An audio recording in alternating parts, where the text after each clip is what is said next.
बदलते भारत की शान।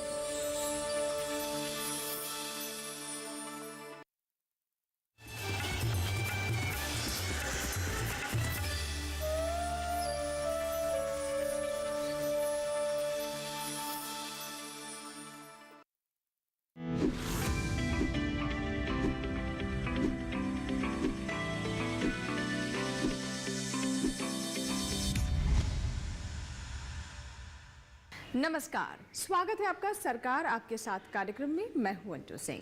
सरकार आपके साथ एक ऐसा कार्यक्रम है जिसमें हम सरकार की योजनाओं के बारे में आपको विस्तृत जानकारी देते हैं। साथ ही हम आपको ये भी बताते हैं कि कैसे कृषि के क्षेत्र के विकास को लेकर विभिन्न तरह के कदम उठाए जा रहे हैं। हम आपको नई योजना की जानकारी देते हैं, कौन कौन से पोर्टल हैं या फिर ऐप्स हैं जो कि आप किसानों के लिए लाभकारी हैं, इसके बारे में भी जानकारी देते हैं। जैसा कि आप सभी जानते हैं कि ये समय इस वक्त कटाई का समय है। बहुत सारे किसान खेतों में कटाई में व्यस्त होंगे, तो बहुत आवश्यक हो जाता है कि कटाई या फिर कटाई उपरांत वाली मशीनों के बारे में आप तक विस्तृत जानकारी पहुंचे। तो इसीलिए आज हम बात करेंगे कृषि के क्षेत्र में यंत्रीकरण के बारे में। चलिए कार्यक्रम को आगे बढ़ाते हैं और सबसे पहले देखते हैं इसका सार।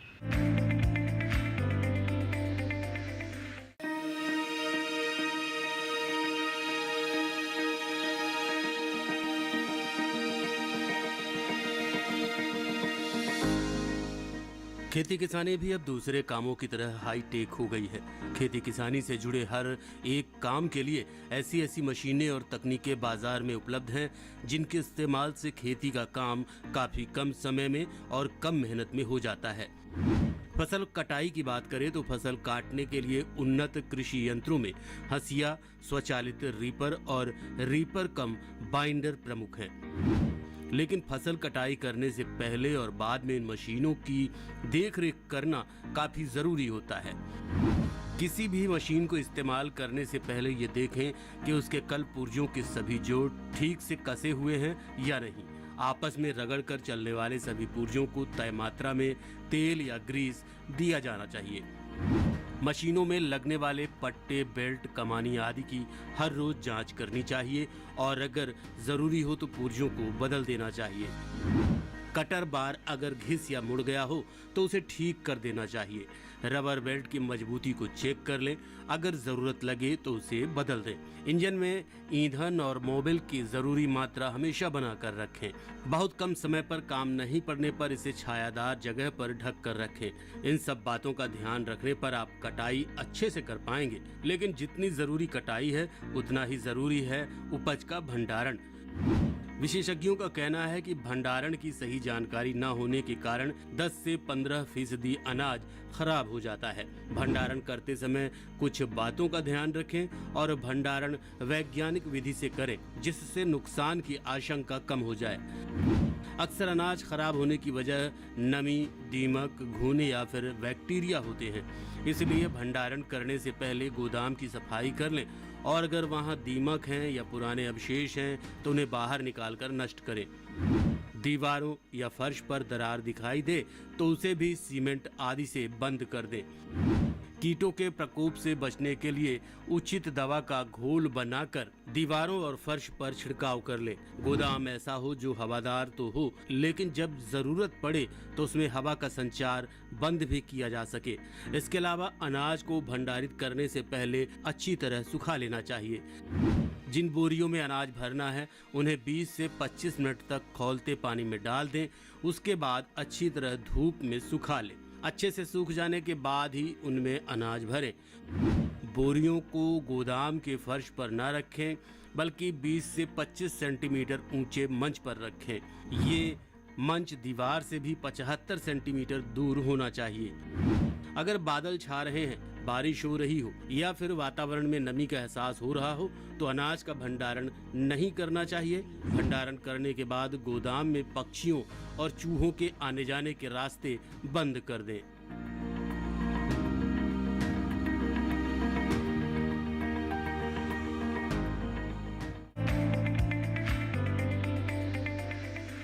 तो ये था सार जिसमें हमने आपको बताया कि कैसे मशीनों से हमारे किसानों को लाभ हो सकता है, लेकिन इन मशीनों के साथ कुछ सावधानियां भी हैं जिनका ध्यान रखना आवश्यक है। फिलहाल वक्त एक छोटे से ब्रेक का, लेकिन ब्रेक के बाद जब वापस आएंगे तो बात करेंगे विशेषज्ञ से। कहीं मत जाइएगा, देखते रहें सरकार आपके साथ। जब बात देश की आन बान और शान की हो तब फौजी किसी की नहीं सुनता। बात खत्म। मोहन ने अपनी काबिलियत पर फौज की वर्दी हासिल की है और तुम देखना बहुत जल्द मेरा छोटा बेटा जय भी फौज में भर्ती होगा। क्या नाम है तेरा? जय धर्मराज पांडे। मुंबई आ, मैं तुझे अपनी अगली फिल्म में हीरो का चांस दूंगा। गलत फहमी में जी रहे थे तुम। अपने लिए तो हर कोई जीता है, लेकिन ऐसे देश के लिए जीना, ये मौका सिर्फ चंद खुशनसीब लोगों को ही मिलता है। हर एक झूठ की एक कीमत होती है और कहीं ऐसा ना हो कि तुम्हारी इस झूठ की कीमत तुम्हें बहुत महंगी पड़ जाए। तू मुंबई नहीं फौज में जाएगा। पापा, मैंने फैसला कर लिया है।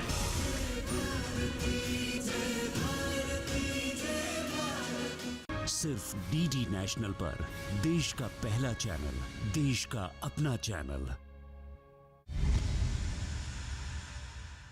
ब्रेक के बाद एक बार फिर आपका स्वागत है। आप देख रहे हैं सरकार आपके साथ।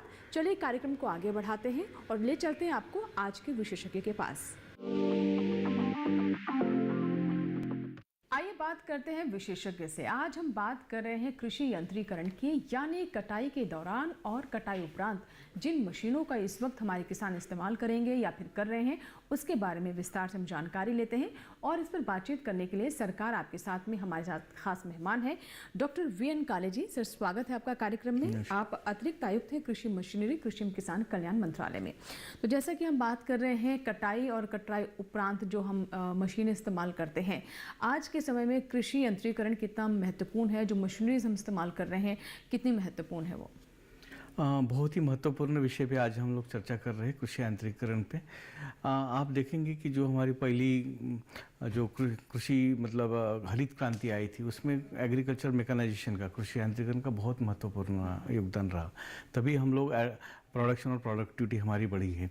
और आज हम हमारे यूनाइटेड नेशंस के आंकड़े देखेंगे या FAO के आंकड़े देखेंगे तो आप देखेंगे कि हमारी विश्व की जो जनसंख्या है, लगभग 2050 में हम लोग 1000 करोड़ हो जाएंगे। और लगभग 2022 का अगर जो FAO का हमारा जो सर्वे है, उसमें 80 करोड़ लोग जो पूरे विश्व में जो है 80 करोड़ लोग जो है हंगर से प्रभावित रहे। तो ये बहुत बड़ी समस्या हमारे सामने रहेगी आने वाले समय में। तो इसलिए जो है कृषि यांत्रिकरण का बहुत महत्वपूर्ण है, लेकिन इससे भी ज़्यादा आगे आपको बढ़ना पड़ेगा। जो भी आज हम लोग टेक्नोलॉजी यूज़ कर रहे हैं या ट्रेडिशनल टेक्नोलॉजी यूज़ कर रहे हैं, इससे भी आगे जाके हमको डिजिटल टेक्नोलॉजी की तरफ आना चाहिए। एग्रीकल्चर मतलब AI की तरफ जाना पड़ेगा, मशीन लर्निंग की तरफ जाना पड़ेगा, ड्रोन टेक्नोलॉजी के ऊपर जाना पड़ेगा। तो इस तरह से आधुनिक यंत्रीकरण के ऊपर हमको जाना पड़ेगा, क्योंकि हमारे पास समय बहुत कम रहेगा और जो रिसोर्सेस है वो भी धीरे धीरे कम होते जाएंगे। लागत का खर्चा हमको कम करना पड़ेगा। तो इसके सब के जो अगर हम देखेंगे तो इसका एक ही समाधान होगा कि कृषि यांत्रिकरण। तो हमें जो हमारे मंझले जो स्मॉल एंड मार्जिनल फार्मर, जो हमारी भारत में लगभग 86% जो हमारे किसान जो है स्मॉल एंड मार्जिनल है, इन सब को हमको इसमें लेके जाके इसमें जो है कृषि यांत्रिकरण करना पड़ेगा, क्योंकि धीरे आने वाले समय में और फ्रैगमेंटेशन होगा। तो इस सारी समस्याएं हमारे सामने होगी। तो इस तरह से किस तरह से हम रिसोर्सेज को यूज़ करेंगे, किस तरह से टेक्नोलॉजी को लाएंगे, ये इस तरह से भारत सरकार बहुत सारी पहल कर रही है, की हुई है ऑलरेडी। तो हम लोग आगे इसमें चर्चा करेंगे। जी बिल्कुल बिल्कुल। सर, आप जैसे कि बता रहे हैं कि ये मशीनीकरण का युग है और क्योंकि आने वाले समय में फूड सिक्योरिटी को यानी खाद्य सुरक्षा को सुनिश्चित करना और बड़ा चैलेंज होगा। जो प्राकृतिक रिसोर्सेज हैं वो घटते जा रहे हैं। ऐसे में मशीनों से हमें अपनी उत्पादकता को बढ़ाना होगा, उत्पादन को बढ़ाना होगा। सर, जैसा कि कार्यक्रम की शुरुआत में हमने कहा कि क्योंकि ये वो समय है जब हमारे किसान अभी फसलें काट रहे हैं, कुछ फसलें अभी कटने को बिल्कुल तैयार है, तो यहाँ पर किसानों से किसी तरह की चूक ना हो, या फिर कैसे सही यंत्रों का, मशीनों का चुनाव कर सकते हैं। प्रमुख रूप से इस समय कौन कौन सी मशीनों का इस्तेमाल होता है? अभी आप देखेंगे कि अभी गेहूं का समय, कटाई का समय आ चुका है ऑलरेडी। और हमारा पंजाब और हरियाणा जो कि कृषि यांत्रिकरण में सबसे अग्रसर है, तो वहाँ वहाँ पे क्योंकि कटाई होनी जारी है, तो इसमें सबसे ज़्यादा महत्वपूर्ण है हमारी कंबाइन हार्वेस्टर जो है। कंबाइन हार्वेस्टर का यहाँ पे इस्तेमाल होगा। तो कंबाइन हार्वेस्टर में हमने इसमें बहुत सारे प्रावधान किए, नई नई टेक्नोलॉजी इसमें लाई है। तो आज आप देखेंगे कि हाई कैपेसिटी की जो बहुत सारे कंबाइन हार्वेस्टर आ रहे हैं, और साथ साथ में हमने इनका भी ध्यान रखा। हमारे जो हमारे साइंटिस्ट लोग हैं, इन्होंने भी, और हमारी इंडस्ट्री जो है, इन्होंने भी इसमें बहुत टेक्नोलॉजी में और एडवांसमेंट आते हुए जो स्मॉल एंड मार्जिनल फार्मर के लिए, जैसे हमारा पावर टिलर होता है, पावर टिलर बहुत सारे कामों के लिए इस्तेमाल होता है, तो उसमें किस तरह से कंबाइन हार्वेस्टर को भी फिट किया जाए छोटे से इसके लिए। तो इस तरह से कंबाइन हार्वेस्टर भी, छोटी छोटी कंबाइन हार्वेस्टर आने लग गई, ताकि इस छोटा किसान भी उसको इस्तेमाल कर सके। और साथ साथ में आप देखेंगे कि सबसे बड़ी समस्या आती है कि फसल अवशेष का बहुत सारा प्रबंध है, मतलब इसका, हाँ, तो वो जो है कंबाइन हार्वेस्टर काटने के बाद जो है, हमने बहुत बार किसान को हमने बहुत अपील की है बार बार कि आप जो है कंबाइन हार्वेस्टर जब लगाते हैं तो उसके पीछे एसएमएस लगाइए। तो एसएमएस से क्या होता है कि जो भी फसल थ्रेश होने के बाद पीछे आता है, तो उसको फिर से वो कटिंग हो जाती है छोटी छोटी पीसेस में, और वो पूरी ज़मीन में वो बिखर के अच्छा रहता है, ताकि जो है और कोई भी प्लो से, हारों से उसको दबाया जा सकता है। तो इन सिटू मैनेजमेंट बहुत अच्छा से होगा, क्योंकि अभी वीट का क्रॉप है, इसलिए वीट की खेत में जो हम अवशेष का अवशेष प्रदान करें, तो इससे क्या होगा कि वो जो है वो मिट्टी में मिल जाएगा, और साथ साथ में जो है आपकी जो कार्बन कंटेंट है आपके इसका मृदा की, वो भी इसका स्वास्थ्य अच्छा से हो सकता है। साथ साथ में दूसरा, उसके बाद क्या होता है कि कई बार क्या होता है, कंबाइन से जो है कुछ क्रॉप बच जाता है, तो उसमें क्या है कि, और आप अगर इसके लिए जो है स्ट्रॉ रिपर्स आते हैं हमारे पास, तो स्ट्रॉ रिपर से क्या होता है कि वो रिकवरी भी होती है, जो वेस्ट हो गया, मतलब कटिंग के बाद जो उपरांत जो कुछ फसल बच गया है, उसके साथ साथ में हम लोग जो है जो उसका भूसा अगर है, तो उसको भी हम लोग इस्तेमाल करते, ताकि स्टोर कर सकते प्रॉपरली, कटिंग हो साथ साथ में कटिंग करते करते, ताकि उसका फॉडर के लिए यूज़ हो सकता है। तो उसकी बहुत आजकल वैल्यू आ रही है मार्केट में, क्योंकि एनिमल हस्बेंड्री हमारी धीरे धीरे बढ़ रही है। बिल्कुल। तो सर, आपने बताया कि कटाई के दौरान कंबाइन जो बता रहे हैं, वो तो बहुत ही महत्वपूर्ण मशीन है, और हम देख रहे हैं कि कैसे इससे झट से काम हो जाता है, समय भी ज़्यादा नहीं लगता है। इसके अलावा कटाई उपरांत कौन कौन सी सर मशीनें हैं जिसका हमारे किसान इस्तेमाल कर सकते हैं, या फिर कुछ नई इस दिशा में कार्य हो रहा है? जैसा कि कंबाइन हार्वेस्टर तो आई है, उसके साथ साथ में अगर आप देखेंगे कि हमारे पास रीपर्स भी है, रीपर कम बाइंडर है। तो मतलब कुछ लोग छोटी सीमांत किसान हैं, तो वहाँ पे वो चला करके लग सकते हैं, और उसमें क्या है, कटिंग के बाद जो है एक तरह के साइड में वो कटिंग होके, फिर उसके बाद जो है मजदूर लगा करके आप उसको फसल को उठा सकते हैं, और उसको फिर थ्रेशिंग करके यूज़ हो सकता है। तो और बंडल भी बना सकते, ऑटोमेटिक बंडलिंग का भी बंडल भी हो, तो उसके कारण जो है काफ़ी अभी छोटे किसान उसको इस्तेमाल करने का कर रहे हैं, और इस दिशा में कार्य हो रहा है कि किस तरह से हम लोग छोटे और सीमांत किसानों को इसमें ला सके, उनको जो है सभी मशीन को किस तरह से उनको टेक्नोलॉजी को प्रदान किया जाए। तो इस दिशा में बहुत बड़ा काम हो रहा है। जी बिल्कुल। तो अलग अलग तरह की मशीनों के बारे में आपने जानकारी दी, और सर हम ये भी देखते हैं कि थ्रेशर का भी उसके बाद उपयोग होता है। थ्रेशर जो अनाज जो है या दाने जो हैं जो अलग करने का कार्य होता है, तो थ्रेशर कितना महत्वपूर्ण है, ये किस तरह से आज के समय में भी अपनी उपयोगिता बनाए हुए है, और किस तरह के इसमें संशोधन भी देखने को मिल रहे हैं? एक्चुअली आप देखेंगे कि हमारी जो फर्स्ट जो हरित क्रांति आई है, या तो उसमें इस थ्रेशर का बहुत बड़ा महत्वपूर्ण योगदान रहा है। तो क्योंकि इसी से हमारी प्रोडक्शन और प्रोडक्टिविटी, पहले ज़माने में हम लोग बैलों से उसको अनाज को अलग करते थे, फिर विनोइंग करते थे, तो काफ़ी मतलब एक समय लगता था, और बहुत ही उसमें ये लगता था, क्षमता बहुत ज़्यादा लगती थी। तो इसलिए अभी ये थ्रेशर बहुत आगे आया है, और थ्रेशर के कारण जो है हम लोग काफ़ी प्रभावित रूप से जो है हम लोग इसका प्रबंधन कर सके, मतलब मैनेजमेंट कर रहे हैं। तो इसके लिए भारत सरकार ने काफ़ी इसमें प्रावधान रखे हैं, ऑलरेडी अनुदान भी दिए जा रहे हैं, और उसमें साथ साथ में ये हमको ये देखना पड़ेगा कि किस तरह से हम छोटे और सीमांत किसान को भी इसमें ला सके। तो इसलिए छोटे छोटे जो है थ्रेशर्स भी उपलब्ध है जो कि आधा टन या उससे भी आधा क्विंटल के नीचे से भी कैपेसिटी के पर आवर के कैपेसिटी के छोटे छोटे जो है यंत्र मतलब जो थ्रेशर्स उपलब्ध है। और हम देखेंगे कि आप ये जो थ्रेशर्स होते हैं अभी इसमें बहुत एडवांस टेक्नोलॉजीज आ गई। तो आप देखेंगे कि अभी जो है आदमी को ऊपर डालने की ज़रूरत नहीं, आप नीचे ही से ही कन्वेयर आ गया है, आप नीचे से रखिए और वो जो है ऑटोमेटिकली फसल को ले जाता है और अपने शूट में डालता है, तो वो थ्रेशिंग हो जाता है।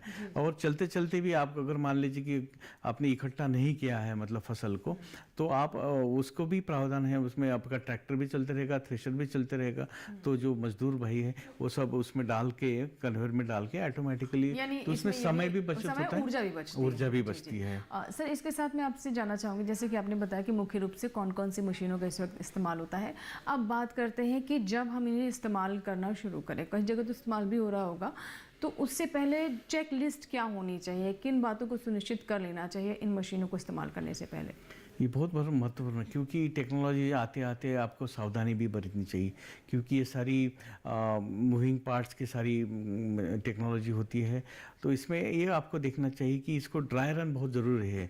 मतलब जब भी आप मशीन को इस्तेमाल करें तो उसमें आप देखें कि कल पुर्जे जितने भी है नट बोल्ट से सारी टाइट हो, सारी ग्रीसिंग हुई प्रॉपरली, प्रॉपर जगह पे पार्क हो गया हो, और जो अलाइनमेंट है हमारा ट्रैक्टर और चाहे आप इलेक्ट्रिकल मोटर यूज़ करते हो, इंजन करते हो, तो उसका अलाइनमेंट प्रॉपरली होना चाहिए और उसमें कई तरह से कोई भी लैग नहीं होना चाहिए, ताकि जो है मशीन जब चलेगी तो किस तरह से भी कोई दुर्घटना नहीं होना चाहिए। जो पीटीओ शाफ्ट हो प्रॉपरली कवर होना चाहिए, उसमें देखना चाहिए कि वो शेयर बोल्ट है वो प्रॉपरली टाइटन है।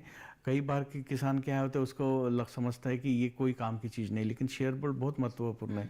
जब भी ओवरलोड होता है थ्रेशर हमारा, तो उससे क्या होता है कि वो थ्रेशर शेयर बोल्ट के ऊपर प्रेशर आता है, वो टूट जाता है, और उससे क्या होता है जो कनेक्शन है हमारा थ्रेशर हो गया, थ्रेशर और ट्रैक्टर के बीच में की कनेक्शन जो टूट जाता है तो ऑटोमेटिकली स्टॉप, दुर्घटना से बच जाता है। तो इस तरह से जो छोटी छोटी चीज़ें हैं जो मैन्युफैक्चरर जो निर्माता जो है उसको अपने ऑपरेशनल जो मैनुअल में उसमें सारी प्रावधान लिखा जाता है, सारी जो प्रिकॉशंस क्या क्या लेना चाहिए सब लिखा रहता है, तो उसको आप जरूर पढ़ना चाहिए। नहीं तो कभी कभार क्या होता है जो ऑपरेटर मैनुअल होता है, ऑपरेशनल मैनुअल होता है, वो किसान उसका देखते ही नहीं है, लेकिन उसमें सारी ये चर्चाएं होती है, सब दिशा निर्देश होते हैं। बिल्कुल। तो ये तो बात हुई कि आप जब मशीनों का इस्तेमाल करें उससे पहले किन बातों को सुनिश्चित कर लिया जाए। ड्राई रन एक तरीके से कहें या फिर पहले चलाकर ज़रूर देख लें उससे कि कैसी मशीन काम करे, कहीं कोई कमी तो नहीं है। आगे सर, जब हम उन्हें इस्तेमाल कर रहे हैं तो साथ ही साथ उस वक्त किस तरह का इनका रख रखाव होना चाहिए, क्योंकि आपने शुरुआत तो कर दी तो वेयर एंड टेयर भी होगा, डेप्रिसिएशन भी होगा मशीनों का, तो उस दौरान क्या करना चाहिए? नहीं, इसमें अगर मान लीजिए कि जब आपका कार्य संपादन होने के बाद जो है उसका स्टोरेज बहुत इंपॉर्टेंट है हमारी मशीन का, तो उसको प्रॉपरली स्टोर करें स्टेयर में, और उसके बाद जो भी उसका जो भी है मट्टी लगी हुई है उसको साफ करिए, उसको ग्रीसिंग करिए प्रॉपरली। जितने भी आपके मूविंग पार्ट है या मान लीजिए जो सॉइल एंगेजिंग पार्ट है उसको आप ऑयल के साथ जो है उसका लेपन करिए, ताकि जो है आने वाले समय में उसके रस्टिंग ना हो जाए। एक तो ये बात होगी। मैं सबसे बड़े महत्वपूर्ण बात ये करना चाहूँगा कि हमारे एग्रीकल्चर मशीनरी जो दुर्घटनाएं होती है उसको बचने के लिए मैं आपको सभी किसान भाइयों को बहुत ही नम्रतापूर्वक एक आह्वान करना चाहूँगा कि भारत सरकार ने एक प्रधानमंत्री जीवन ज्योति जो है एक बीमा योजना चालू की है। बहुत ही नॉमिनल रेट पे उसका प्रीमियम है, तो उसमें लगभग जो अगर किसी किसान की मृत्यु होती है या किसी तरह से कोई उसका शारीरिक रूप से उसको कोई अपंगता आती है या कोई ऐसा अंग उसका टूटता है या कोई उसके अंदर कोई दुर्घटना होती है, तो उसमें प्रावधान रखा गया है। तो मैं चाहूँगा कि जो भी वर्कर्स उनके साथ काम करते हैं उनके फार्म में, तो उनका आप बीमा कराइए इस भारत सरकार की जो स्कीम है। तो उससे क्या होगा कि उनको एक तरह से एक सहायता प्रदान हो सकती है इमीडिएटली, जब भी उनको ज़रूरत है तो उसको इमीडिएटली उनको सहायता प्रदान हो सकती है। तो ये मैं आह्वान करना चाहूँगा। जी बिल्कुल। तो यहाँ पर हम ये कहेंगे कि आप सभी सुरक्षित रहें, कोई ऐसी अप्रिय घटना ना हो, लेकिन हर तरह के हालात के लिए हमें तैयार रहना चाहिए। और जैसे कि आपने बताया कि अगर आप ये बीमा लेते हैं तो एक आपको सुरक्षा कवच भी रहेगा। सर, अब आगे मैं आपसे जानना चाहूँगी, जैसे कि आपने बताया कि स्टोरेज किस तरीके से की जाए। कुछ विशेष सावधानियां जो हमें बरतनी है जो इन मशीनों को चलाता है उसके स्तर पर। ये तो बात हुई कि मशीनों का रख रखाव कैसा होना चाहिए, लेकिन जो व्यक्ति इन मशीनों को इस्तेमाल करता है उसे अपनी फिटनेस को लेकर या उसकी क्या अवस्था है, स्वास्थ्य की अवस्था क्या है, किन बातों को ध्यान रखना चाहिए? ये बहुत महत्वपूर्ण है। एक्चुअली क्या होता है कि हमारे किसान भाई जो है उसको कम से ज़्यादा किस तरह से कार्य अगर हमारे मजदूर भाई से निकालना की कोशिश करते हैं तो इस तरह से, जैसे कि कई बार होता है कि रात भर थ्रेशर चलता है, उनकी नींद नहीं पूरी होती किसान भाइयों की। कई बार ऐसा होता है कि कई मादक पदार्थों का भी सेवन हो जाता है। तो इस तरह से, या कपड़े अगर आप जो पहनते हैं बहुत ही लूज़ ना हो, तो इस तरह से आपको प्रावधान, और जो भी मतलब ब्यूरो ऑफ इंडियन स्टैंडर्ड द्वारा जो निर्धारित जो हमारी स्पेसिफिकेशन है, जैसे कि शूट है, मतलब कि जैसे मान लीजिए कि हमारा कंबाइन थ्रेशर है, उसके लिए हमने प्रावधान रखे कि कितनी उसकी हाइट होना चाहिए, कितना उसकी लेंथ होनी चाहिए। कई बार क्या होता है किसान उसको निकाल देते हैं और इस तरह से वो दुर्घटना का शिकार होते हैं। तो इस तरह से देखना चाहिए कि ये पूरी सावधानी वो पूरे अगर रात को काम करे तो उसमें पूरी तरह से लाइट देखे कि लाइट पूरी तरह से हो, बच्चे को जो है उस मशीनों के पास ना आने दे, दूर रखे उनको। इस तरह से छोटी छोटी सावधानी अगर बरते, और साथ में प्रशिक्षण बहुत इंपॉर्टेंट है, ट्रेनिंग बहुत इंपॉर्टेंट है। जब तक आप ट्रेन नहीं होंगे इसका कोई भी कार्य करने के लिए, उसके लिए तो वो मतलब वो आप उसका अच्छा से उसका परफॉर्मेंस भी नहीं होगा, अच्छा आउटपुट भी नहीं निकलेगा। तो इसलिए हम लोग जो हमारी जो प्रशिक्षण कार्य के बारे में हम आगे चर्चा करेंगे। जी जी बिल्कुल। और सर, और एक चीज़ हम ये भी देखते हैं कि जैसे आपने भी बताया कि कम समय में ज़्यादा काम करने का प्रयास होता है, और कई बार आप हाइड्रेट भी नहीं करते अपने आप को, अपने चेहरे को भी ढक कर नहीं रखते हैं, क्योंकि कई बार बहुत बारीक कण भी होते हैं जो सांस के द्वारा आपके फेफड़ों में भी जा सकते हैं। क्या इन बातों का भी ध्यान रखने की आवश्यकता होती है? हाँ बिल्कुल। एक्चुअली क्या होता है कि जैसे दवाई छिड़कने की यंत्र है हमारी, तो दवाई छिड़कने के वक्त में तो उसमें आप देखेंगे कि जब वो स्प्रेइंग करता है तो वो उसके आँखों में जाता है, उस साथ साथ में त्वचा के ऊपर भी गिरता है। तो ये जो पेस्टिसाइड होता है वो हमारे शरीर के द्वारा भी अंदर एब्सॉर्ब होता है, नाक के द्वारा भी, श्वास के द्वारा भी अंदर मतलब अंदर शरीर में जाता है। तो इसके लिए बहुत प्रावधान रखना चाहिए कि किस तरह से हम मास्क लगाए, गॉगल लगाए, एप्रॉन लगाए, हैंड ग्लोव्स पहने, और जो बूट है हमारे वो कम बूट्स बनाए पहने, ताकि आप सेफ्टी के साथ अब जब चलते हैं तो आपको एक तरह का एक विश्वास भी रहता है और अच्छी तरह से आपका आउटपुट भी होता है और अच्छा कार्य भी कर सकते हैं। बिल्कुल, ये एक तरह के सेफ्टी गियर्स हैं आपके। अब सर, जैसा कि आपने कहा कि ट्रेनिंग पर हम बात करेंगे, तो ट्रेनिंग किस तरह से ले सकते हैं हमारे किसान या फिर युवा जो कि वो सिर्फ मशीनों के लिए ही काम करें? ऐसा भी हो सकता है कि वो अपने कस्टमाइज सर्विस देने लगे, तो इसके बारे में क्या बताना चाहेंगे? हाँ बिल्कुल, प्रशिक्षण बहुत अनिवार्य है। एक्चुअली आज हमारे एग्रीकल्चर मैकेनाइजेशन हम बाकी बाहरी जो देश है, मतलब जो डेवलप कंट्री, उससे बहुत हम पीछे है एक्चुअली। इसका मुख्य कारण है कि हमारे पास जो ह्यूमन रिसोर्स होना चाहिए, टेक्निकल जो मैन पावर होना चाहिए जो चलाने के लिए, उसको रख रखाव के लिए, उसकी कमतरता है, कमियां हैं। तो वो जो है हमारे लिए इसलिए भारत सरकार ने 4 नामी संस्थान जो है जो डिफरेंट प्रांत में जो लगाई हुई है, खोली हुई है। जैसे कि हमारी बुधनी इंस्टीट्यूट है जो मध्य प्रदेश में है, स्थापित है। एक हमारी हरियाणा में हिसार में है, एक आसाम में है हमारी, और एक सदन अनंतपुर में है। यहाँ पे किसान भाइयों को पूर्णतः से निःशुल्क प्रशिक्षण दिया जाता है, उनको आने जाने का खर्चा भी दिया जाता है। उसमें आवास की जो है, उसकी भोजन की जो है, पूर्णतः से उनकी वहाँ पे अरेंजमेंट की जाती है। तो मैं किसान भाई से कहूँगा कि वो जो कोर्सेज है हमारी, वो लगभग 1 वीक से लेके 3 महीने के ड्यूरेशंस की होती है। इसमें आपको रिपेयर, मेंटेनेंस सिखाया जाता है, किस तरह से मशीन को प्रचालन करना चाहिए, किस तरह से छोटे छोटे मेंटेनेंस करना चाहिए, किस तरह से रिपेयर करना चाहिए, इस तरह की सारी, और किस तरह से मैनेजमेंट करना चाहिए, ये बहुत बड़ा इंपॉर्टेंट है, प्रबंधन करना चाहिए। ये सारा प्रशिक्षण उनको दिया जाता है। तो इसीलिए ये मैं किसान भाई से अनुरोध करूंगा कि वो जो भी नज़दीक संस्थान उनको आती है, वहाँ पे उस संस्थान को अप्लाई करें। ये जो है इनकी वेबसाइट पे भी इसकी सारी जानकारी उपलब्ध है, इन संस्थानों का। इनको शॉर्ट में कहा जाता है farm machinery training and testing institute. तो आप किसान भाई अगर कोई भी सर्च करे तो आपको इन संस्थानों का बारे में पूरी जानकारी प्राप्त होगी। जी जी सर, अब मैं कस्टम हायरिंग सेंटर जो है उनके रोल के बारे में जानना चाहूँगी। जिन किसानों के पास ये बड़ी बड़ी मशीनें अफोर्ड करने की क्षमता नहीं है या फिर किसी एफपीओ से भी नहीं जुड़े हुए हैं, तो क्या इन कस्टम हायरिंग सेंटर से ये बड़ी बड़ी मशीनें ले सकते हैं? कैसे उन्हें लाभ हो सकता है? और साथ ही सरकार की तरफ से किस किस तरह की योजनाएं चलाई जा रही हैं कृषि में, जो हम यंत्रीकरण की बात कर रहे हैं? बिल्कुल, कस्टम हायरिंग सेंटर बहुत महत्वपूर्ण है क्योंकि हमारी स्मॉल एंड मार्जिनल फार्मर्स है, तो ये इनकी जो अफोर्डेबिलिटी है, मतलब ये जो है बड़ी बड़ी मशीनें, हाई टेक्नोलॉजी की जो मशीन्स है वो अफोर्ड नहीं कर सकते हैं। तो इसके लिए भारत सरकार ने जो है कस्टम हायरिंग सेंटर का जो है बहुत ही फ्लैगशिप जो है हमारे कंपोनेंट हमारे सब मिशन एग्रीकल्चर में कनेक्शन में रखा है, जिसमें हम लोग 40% जो है किसानों को अनुदान प्रदान करते हैं। और साथ साथ में ये तो हो गया है जो कि लगभग 60 लाख के प्रोजेक्ट तक होगा, और साथ साथ में 2.5 लाख का प्रोजेक्ट अगर बड़ा है, बड़ी मशीनें खरीदना है, बड़े एरिया में दायरे में उसको चलाना है कस्टम हायरिंग सेंटर, तो उसके लिए 2.5 लाख तक के प्रोजेक्ट को हम लोग एक 40% की सब्सिडी दी। ये तो एक भाग हो गया। दूसरे, अगर छोटे और सीमांत किसान हैं, वो स्वयं का ही अगर ग्रुप बनाना चाहते हैं, तो उनके लिए हम लोग लगभग 80% हम लोग सब्सिडी देते हैं, तो उनको सिर्फ 2 लाख रुपए उनको देना पड़ेगा। तो वो और अपना काम करे, अपने खेतों में सबके ग्रुप में फार्म होगा, उसके बाद अगर वो दूसरे के खेत में कर सकते तो उससे आमदनी का भी जरिया आ सकता है। और हमारे नॉर्थ ईस्टर्न रीजन के लिए तो स्पेशल फोकस है हमारा, जहाँ पे हम लोग यही जो फार्म मशीनरी बैंक है 95% तक सब्सिडी देते हैं, और उसको जो है लगभग 1.5 लाख रुपए तक हम लोग पूर्णतः से 100% सब्सिडी देते हैं। तो नॉर्थ ईस्टर्न रीजन के लिए तो हमारा बहुत ही भारत सरकार का बहुत फोकस है, ताकि क्योंकि वो जो वहाँ के किसान भाई जो है वहाँ के एग्रीकल्चर विकास की धारा से जुड़े। सर, और किस किस तरह की आधुनिक तकनीक या फिर मशीनों का इस्तेमाल हो रहा है? जैसा कि मैं कहना चाहूँगा कि भारत सरकार द्वारा एक बहुत बड़ी पहल की है कि जो हमारी ड्रोन है, ड्रोन टेक्नोलॉजी को किस तरह से हमारे देश में जो है विकसित की हुई ड्रोन जो है पूरे एग्रीकल्चर में इस्तेमाल किया जाए, स्प्रेइंग और फर्टिलाइज़र एप्लीकेशन के लिए।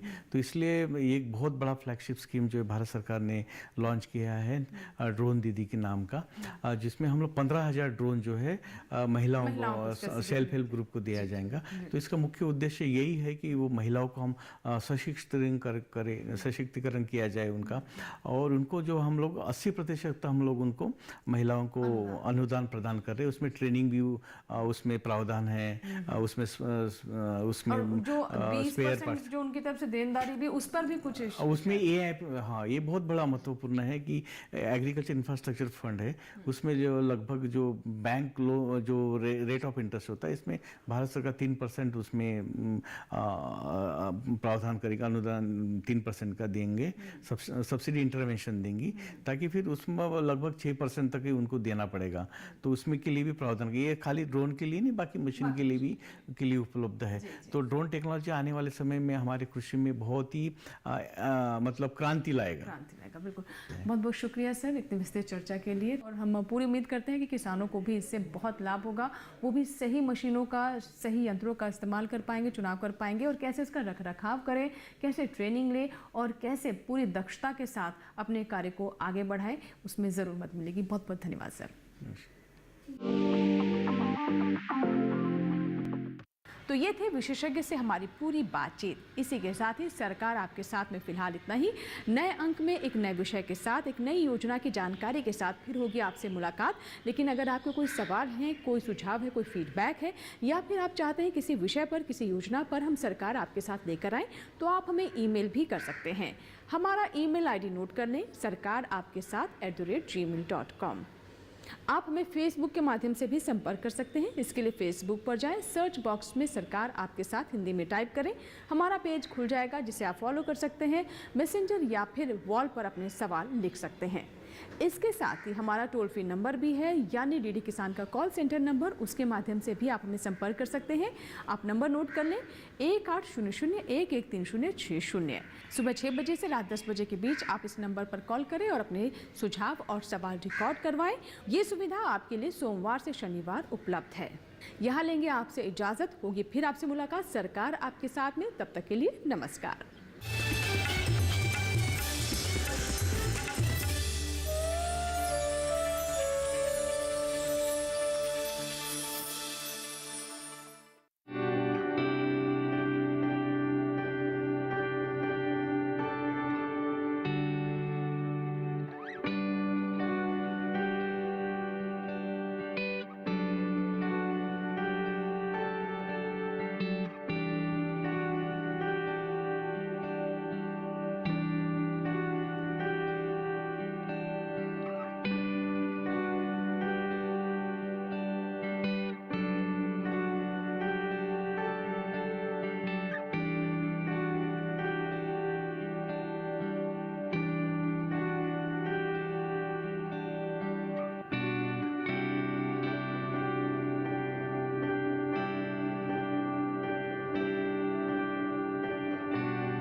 बदलते भारत की शान।